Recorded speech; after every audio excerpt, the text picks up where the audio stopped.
ನಮಸ್ಕಾರ ಎಲ್ರಿಗೂ, welcome to my channel Malini creations.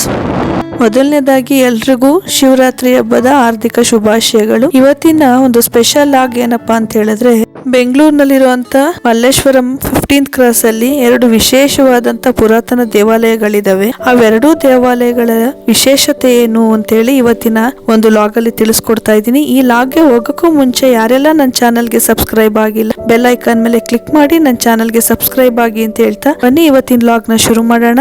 Junction ಇಂದ ಇಳಿದು ಅಲ್ಲಿಂದ ನೀವು ಮಲ್ಲೇಶ್ವರಂ 15th ಕ್ರಾಸ್ಗೆ ಬರ್ಬೋದು. ಇಲ್ಲ ಅಂತಂದ್ರೆ ಮೆಜೆಸ್ಟಿಕ್ ಇಂದನೂ ನೀವು ಮಲ್ಲೇಶ್ವರಂಗೆ ರೀಚ್ ಆಗ್ಬೋದು. ರೀಚ್ ಆಗಿ 15th ಕ್ರಾಸ್ ಅಲ್ಲಿ ಇಳ್ಕೊಂಡ್ರೆ ಅಲ್ಲಿ ಕಾಡು ಮಲ್ಲೇಶ್ವರ ಅಂತ ಹೇಳಿ ಒಂದು ಪುರಾತನ ದೇವಸ್ಥಾನ ಇದೆ. ಇದನ್ನ ಕಾಡು ಮಲ್ಲಿಕಾರ್ಜುನ ಸ್ವಾಮಿ ದೇವಸ್ಥಾನ ಅಂತಾನೂ ಕರೀತಾರೆ. ಸುಮಾರು 17 ಶತಮಾನದ ಪುರಾತನ ದೇವಸ್ಥಾನ ಇದು.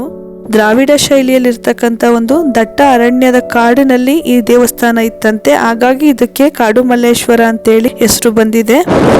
ಮತ್ತೆ ಇಲ್ಲಿ ಮಲ್ಲಿಕಾರ್ಜುನ ಸ್ವಾಮಿ ಅಂದ್ರೆ ಶಿವ ಉದ್ಭವ ಲಿಂಗ ಆಗಿರ್ತಕ್ಕಂಥದ್ದು. ಜೊತೆಗೆ ಈ ದೇವಸ್ಥಾನ ಸುಮಾರು 1669ರಲ್ಲಿ ಮರಾಠರ ರಾಜ ಶಿವಾಜಿಯ ಸಹೋದರ ವೆಂಕೋಜಿ ರಾಯರು ಇದನ್ನ ನಿರ್ಮಿಸಿದ್ರು ಅಂತ ಹೇಳಿ ಇವತ್ತಿಗೂ ಅದು ಇತಿಹಾಸದಲ್ಲಿದೆ. ಈ ದೇವಸ್ಥಾನದಲ್ಲಿ ಪ್ರತಿ ಸೋಮವಾರ ಮತ್ತೆ ವಿಶೇಷ ದಿನಗಳಂದು ಮತ್ತೆ ಹಬ್ಬಗಳಲ್ಲಿ ಕಾರ್ತಿಕ ಸೋಮವಾರದಂದು ಹಾಗೆ ಶಿವರಾತ್ರಿಯ ದಿನದಂದು ಒಂದು ದೊಡ್ಡ ಜಾತ್ರೆಯ ರೀತಿ ತುಂಬಾ ಉತ್ಸವಗಳು, ದೇವರ ಮೆರವಣಿಗೆಗಳು ಹಾಗೂ ವಿಶೇಷ ಪೂಜೆಗಳೆಲ್ಲವೂ ಸಹ ಇಲ್ಲಿ ನಡೆಯುತ್ತೆ.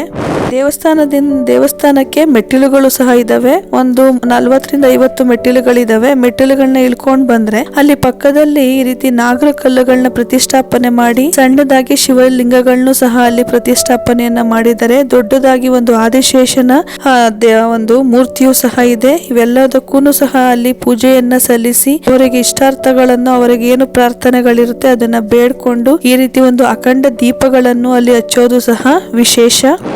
ಮತ್ತೆ ಶಿವನಿಗೆ ಅಖಂಡ ದೀಪವನ್ನು ಹಚ್ಚೋದ್ರಿಂದ ನಮ್ಮ ಇಷ್ಟಾರ್ಥಗಳು ನೆರವೇರುತ್ತೆ ಅಂತೇಳಿ ಹೇಳ್ತಾರೆ. ಇಲ್ಲಿ ಕಾಡು ಮಲ್ಲಿಕಾರ್ಜುನನ ಆಶೀರ್ವಾದವನ್ನ ಪಡೆದು ದೇವರ ದರ್ಶನವನ್ನ ಮಾಡಿ ಅಲ್ಲಿಂದ ಒಂದು 100 ಮೀಟರ್ ಮುಂದೆ ಬಂದ್ರೆ ಮತ್ತೆ ನಮಗೆ ಇನ್ನೊಂದು ವಿಶೇಷ ದೇವಸ್ಥಾನ ಸಿಗುತ್ತೆ. ಅದನ್ನು ಸಹ ತುಂಬಾನೇ ಹಳೆಯ ಮತ್ತೆ ಪುರಾತನ ದೇವಸ್ಥಾನ. ಸುಮಾರು 400 ವರ್ಷಗಳಿಗೂ ಹಳೆಯದಾದಂತ ಪುರಾತನ ದೇವಾಲಯ ದಕ್ಷಿಣಾಮುಖ ನಂದಿ ತೀರ್ಥ ಕಲ್ಯಾಣಿ ಕ್ಷೇತ್ರ ಅಂತೇಳಿ ಕರೀತಾರೆ. ಇದನ್ನ 1997ರಲ್ಲಿ ಮತ್ತೆ ಅದನ್ನ ಶೋಧನೆ ಮಾಡಿ ಅದನ್ನ ಒಂದು ಮಣ್ಣಿನಲ್ಲಿ ಊದ್ಕೊಂಡಿದ್ದಂತ ದೇವಸ್ಥಾನವನ್ನ ಹೊರಗೆ ತೆಗೆದು ಅದನ್ನ ನಿರ್ಮಾಣ ಆಗಿರ್ತಕ್ಕಂಥ ದೇವಸ್ಥಾನ ಇದು. ಇಂದಿಗೂ ಸಹ ಪುರಾಣದಿಂದ ಸುಮಾರು ವರ್ಷಗಳಿಂದ ಏನು ಅದು ಒಂದು ಕಟ್ಟಡ ಇತ್ತು ದೇವಸ್ಥಾನ, ಅದನ್ನ ಹಾಗೆ ಉಳಿಸ್ಕೊಂಡಿರ್ತಕ್ಕಂಥದ್ದು ವಿಶೇಷ. ಇಲ್ಲಿ ಶಿವ ಮತ್ತೆ ನಂದಿ ಇಬ್ಬರು ಸಹ ದಕ್ಷಿಣಾಭಿಮುಖವಾಗಿ ಇರೋದ್ರಿಂದ ಇದನ್ನ ದಕ್ಷಿಣಾಮೂರ್ತಿ ಕ್ಷೇತ್ರ ಅಂತ ಹೇಳಿ ಕರೀತಾರೆ. ಅಲ್ಲಿ ಶಿವನ ಮುಂದೆ ಒಂದು ದೊಡ್ಡ ಕೊಳನು ಇದೆ. ಆ ಕೊಳದಲ್ಲಿ ಬಿಳಿ ಮೀನುಗಳು, ಆಮೆಗಳು ಹಾಗೆ ಹಾವುಗಳೆಲ್ಲ ಇದಾವೆ. ಹಾಗಾಗಿ ಅದು ಒಂದು ಈ ದೇವಸ್ಥಾನದ ಒಂದು ವಿಶೇಷತೆಯನ್ನ ಒಳಗೊಂಡಿರ್ತಕ್ಕಂಥ ಕೊಳ ಇದು. ದೇವಸ್ಥಾನದ ಇನ್ನೊಂದು ವೈಶಿಷ್ಟ್ಯ ಏನಪ್ಪಾ ಅಂತ ಹೇಳಿದ್ರೆ, ನಂದಿಯ ಬಾಯಿಯಿಂದ ಬರುವ ನೀರಿನ ಮೂಲ ಇಂದಿಗೂ ಸಹ ನಿಗೂಢವಾಗಿ ಉಳಿದಿದೆ ಅಂತ ಹೇಳ್ತಾರೆ. ನಂದಿಯ ಬಾಯಿಯಿಂದ ಬರ್ತಕ್ಕಂಥ ನೀರು ಶಿವಲಿಂಗದ ಮೇಲೆ ಬೀಳ್ತಕ್ಕಂಥದ್ದು ಇಲ್ಲಿ ವಿಶೇಷ.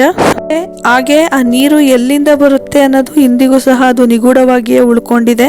ಆ ಒಂದು ಅದ್ಭುತವಾದ ಪ್ರಶಾಂತವಾದ ದೇವಸ್ಥಾನಕ್ಕೆ ಸಾಧ್ಯ ಆದ್ರೆ ಒಮ್ಮೆಯಾದ್ರೂ ಭೇಟಿ ಕೊಡಿ ಅಂತ ಹೇಳ್ತಾ ಇವತ್ತಿನ ಲಾಗ್ನ ಮುಗಿಸ್ತಾ ಇದ್ದೀನಿ. Thank you.